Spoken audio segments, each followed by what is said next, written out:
Because I'm curious to know is as you look back on the narrative you crafted as a little person in the face of complex trauma. And for those of you listening and you aren't sure, what's the difference between little T trauma, big T trauma, complex trauma, as I understand it, and Aundi, you can certainly correct me, but, complex trauma, which in some ways is harder to treat than based on a singular event, trauma, but it's the kind, I call it the Chinese water torture trauma, because it's the drip, drip, drip.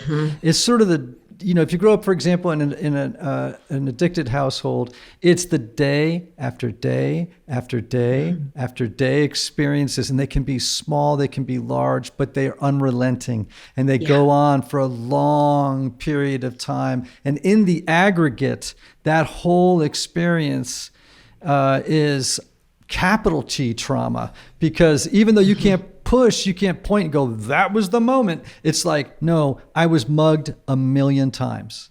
Not once. It was 1,000 little muggings. Yeah. Does that capture maybe complex trauma? No, I think that's a great description. And I think it's the chronicity. It's it's typically unresolved, always, it's like all the experience that there's never closure, there's never co-regulation, there's never a return to safety.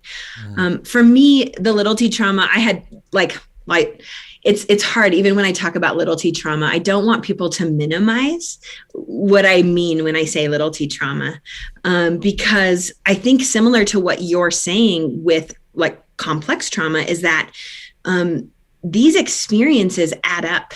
And when they add up to a certain extent, they can act on our body in the same way as a big T PTSD trauma. And so if you're listening, I just want you to know that really I utilize that term really more as an on-ramp to help people understand that things that they may not have thought previously could be traumatic can be traumatic if our body experiences it that way.